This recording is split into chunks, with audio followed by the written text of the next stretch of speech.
Hi, my name is Yolanda and welcome to my channel. We are going to be doing the recap, the reaction, and the roast of the new Sex and the City reboot. And just like that, this is episode 1. We're going to follow the entire season.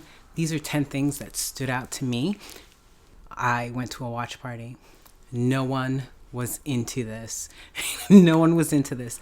I was the only one that was like, watch this space. So, like all discontented social outcasts, I decided to make a video about it. I was inspired to put on clothes. I would show up to brunch looking just like this. Have I been to brunch since the beginning of the panini? Not really. I miss brunch. But since the girls have come back 20 years later to have brunch with us, I decided I'd do brunch with the audience at YouTube. If you could take a moment, please like, comment, subscribe. Let me know that I have something going here because I want to talk about it. Okay, let's get into it. Scene 1, we're going to brunch. The ladies are in their mid-50s now. We're still weird about food. We are going into each other over our looks and career choices. That stuff never ever gets old. So that was number 1. Number 2, LTW, Lisa Todd Wexley. Our girl, Charlotte, was asked, is LTW a person or a sorority you want to play? The answer is yes. They'll be out here treating us like we're accessories. We see you. We see you all the time. And part of the reason why I'm here is because I can relate. Now, was I ever Lisa Todd Wexley? No. I wish I had that kind of money. I do not. I don't have that pedigree. What I was the only black mom at a small private school in Connecticut. I was deemed the young mom. I was in my 30s with a child of grade school age, okay? These women, these older women in their 40s and 50s, treated me like I was a child bride, judged on a regular basis. So people wanted to know who the hip young mom was. The hip urban young mom was. That was me. I can relate. Was I a person in a sorority that people wanted to join? Yes. Okay, so we're moving on. We talk about Samantha. And I had this question, and I still actually do. What is Sex and the City without really great fashion and Samantha? We all aspire to be Samantha. There's no Samantha here. Chemistry's a little off. It's a little weird. We're given an explanation about Samantha, and I thought it was a very interesting question about how we lose friends over money. It happens all the time. I didn't find it weird. Everybody was like, yeah, I didn't find it weird. I didn't find it weird at all that Carrie and Samantha would break up over money. I've seen these breakups in these types of social circles all of the time. I've seen it happen in real life where friends amongst friends will social climb and lose friends over career choices and money. I didn't think it was weird. I didn't think it was weird or cringy at all because that happens in real life. Can relate. Okay, next awkward moment. We are with Charlotte and her Asian daughter. I need to go back. I don't remember the backstory entirely, but that joke that daughter made. Listen, I have African myself. We do this all the time, but it's a back and forth when we make these jokes. The fact that Charlotte wasn't in on it says something about their relationship. Interesting. Lily has issues.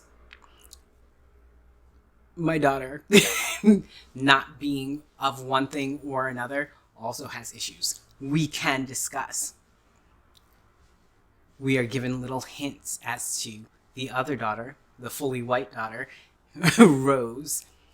She also has issues, and it's going to be a point of conflict between her and Charlotte. I'm here for it all. Okay, Miranda. Miss Miranda. We find out after all this time, 20 years, our liberal-minded, educated, feminist, lawyer, Miranda, is a Karen. And we are also given hints as to having an alcohol problem. I have seen this behavior. Again, can relate from an observational and having spent time getting kicked out of social circles. Karen, alcohol, and a certain propensity not being able to talk about race even though we are liberal. Again, as cringy as this episode was, there are things to discuss in here. Is there a link between alcoholism, Karen behavior, underneath labeling ourselves as liberals? Can we get past a racial past that we haven't reconciled with? I'm here for the Miranda storyline. If you have to put me in a category, I am #Team Miranda, because I, in real life, am most aligned with that character. So we are watching that space with intensity. Number 6, that elevator. We find out that they're all Karens. Like, that elevator scene between Carrie and her new boss, Shay. Shay is like, you are not performing the way that you are supposed to be performing in this podcast situation. It's a podcast as an extension of her creative life, Carrie's creative life. She started as a columnist, a writer. She's been doing this blog, Sex and the City. She can't talk about sex explicitly. Interesting how we gain our bag off of a thing without being able to do that thing. It's a conundrum. It's a paradox. I'm here to explore that. Again, the elevator scene. What in the WWN? Like, I wish I was afforded. And when we talk about privilege, she explains, I would never. How are you going to explain to your boss that you blew your load? You blew your entire load during your interview and you're going to rest on your laurels from that? When challenged with you need to do better as a person who's participating in a professional endeavor, we're going to say that I did my best in the interview. I could never. Carrie's a Karen too. Like, oh my God. How does this, like, honestly, like, literally mind blown that a character, and you know, the funny thing is, it's not out of character. So, again, something to discuss, something that I am interested in. Next scene, we are with Big and Carrie, right? We are with Big and Carrie. It's a bedroom scene. It's about to get steamy. That was the worst. As someone who is interested in sexuality and sex in general, that is the worst version of masturbate for me that one could ever do. That was the least sexiest scene in all of television history.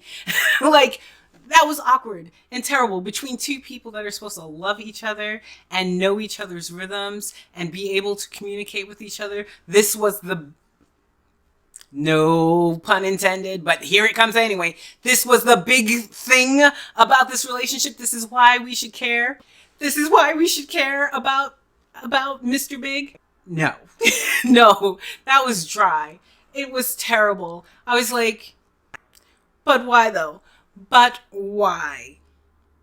Why? Why was that so terrible? Why was that the worst version of that anybody can film? I blame the writers on this one. I've also listened to the companion podcast on this. There are 2 black women in that writer's room. So I'm saying, as awkward as all of this is, I think it's going to end up being good. Or it can go terribly wrong. But we have things to discuss. Like, a partner watching another partner get off, that was supposed to be steamy. For me, anyway. For me, I was like, oh, here we go. Here we go. I'm ready. No, fizzled. You know why? Because big. Anyway, moving on. Outfit of the episode. What I would like to do in this is do an outfit of the episode. I guess when they all go to the piano recital, when they all go to the, everybody is supposed to be dressed to the nines. I am still waiting for that outfit. My evaluation of the fashion, the fashion of this episode, it was trash. I did not like any of the outfits. Nothing to me screamed, this is of the moment. In fact, it all seemed very, very dated. Everyone's outfits, everyone, our new characters, they seemed 5 years behind the times as far as what we are wearing. I didn't like anybody's outfit. Miranda, her clothes aged her. Charlotte, I couldn't actually place what her color story and or orientation was. I guess Oscar de la Renta, for those dresses, it was supposed to be a floral moment. I'm a middle-aged black lady. I love my florals, okay? There's a way to do it. Laura Ashley had a bad day. That's where I'm at. Funky florals, right? And I think most of the world has moved on from things that are straight on the nose. And I think maybe the critique of the whole episode is that it is too much on the nose. It is not nuanced enough. But for a first episode of the reboot, we're going to give them a little grace. We're going to give them a little grace. Outfit of the episode. At first, I was like, I guess Carrie here is giving us a little Annie Hall. But when I thought about it, it was actually Edward Scissorhands. That is the correlation that I'm drawing. When he is doing that dog grooming thing and he has the jacket on and everything's a little too loose. I love Edward Scissorhands, by the way, the whole aesthetic. That is what I got there. It was my preferred outfit of the episode, but I'm waiting for the fashion to come back. I'm waiting for it to get really, really good. This first episode was not it. Number 9. Number 9. In this climate. When I hear that, I know you have a problem talking about race. I know you have a problem talking about race. I have worked in different types of circles with marginalized people for a very, very long time. I struggle with it. Keeping up with the terminology. When someone alerts me to the fact that something that I'm saying is making them uncomfortable, I want to work with you on that. I don't want to make anybody uncomfortable, ever. I do not want to offend. And if I am offending, let me know, and I will adjust. You see all these books behind me? I spent a long time in school. If I cannot figure out how to communicate with you in a way that doesn't make you uncomfortable, does not offend you, does not hurt you, then I'm failing as a person, and I have work to do. That is the attitudinal position that I take. What does Miss Karen Miranda do in this climate? In this climate, dog whistle. Dog whistle, for you are not as down as you think you are. Okay? In this climate, if someone very politely asks you not to do something because it is culturally insensitive, regardless of what that culture is, and you cannot bring yourself to communicate, that is the workings of the supremacy. That's how that works. It's like not being able to put your ego aside and say, oh wait, something I'm doing is hurting someone else, therefore I need to change. It's so simple. It's so simple, people. But no, we'll blame the climate rather than the behavior. I see you. Okay, so the reason why we are here in the first place, because I rolled all the way through. The episode, and I was like, I'm not gonna watch this. I don't need any of this in my life. I loved Sex and the City. I love Sex and the City, but maybe its time has passed. Maybe its time has passed and I'm done. And then Peloton took a hit in real life. Peloton stocks dropped 11% when Big died after getting off of that bike. I'm here for it. Okay, as long as the season is here, this channel will exist because Big died. Big died. I have always held a rage in my heart for Big. I could not stand Big. Ever. Okay, didn't like Big in the first season of Sex and the City and all the way up until the first movie. I did not watch the second movie, but I will do an evaluation of that here if there's enough interest. I did not like Big, did not like the concept of Big.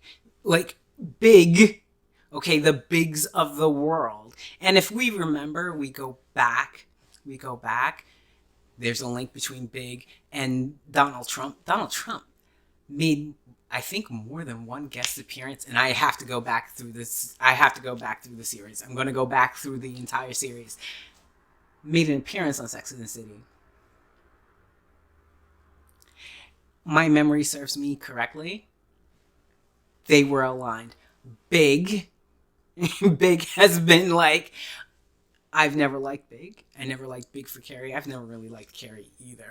But that's neither here nor there. We are talking about these women. We are talking about women's relationships with each other. We are talking about the big things that are going on in the world here.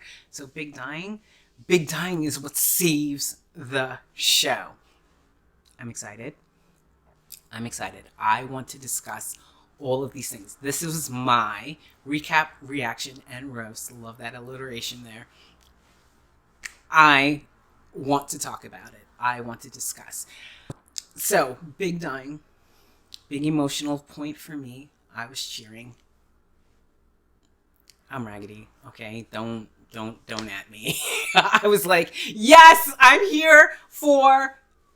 And just like that, Carrie didn't dial 911. The internet, the internet is sometimes the greatest thing on the whole wide world. Listen. When I read that tweet, I fell on the floor laughing because I was thinking the same thing. No, she didn't call 911, but I guess for narrative, we'll give her a pass for narrative's sake. Like, you know, she knew her boo was gone. Or my hot take on all of this. Maybe in order for her to live, Big really has to die. And that's what happens when we kill off our favorite characters. So whether you were Team Big or Team Aiden, or, you know, you just didn't care at all, sometimes in order to give life to a storyline, your faves have to go. So without me expounding ridiculously on each of these points, that was my 10 takeaways from the show. Are we here for it? Do we not care? If we don't care, what are you doing on this channel? Like, no. Do we care? Are we anticipating things in this season? I am. Let's discuss. And since I know, aspirationally, of course, we all want to be Samantha. But we're not all Samanthas, and I'm honest enough with myself emotionally and intellectually to know that I am actually a Miranda in real life. Who are you? I want to know. I like to watch. Like, participate. Please comment. And I will see you very, very shortly with my recap, reaction, roast of episode 2, and hopefully I keep all of this energy and we can do episode 3 in a timely manner. I'm late for a reason, but I will explain in a later video. Bye for now.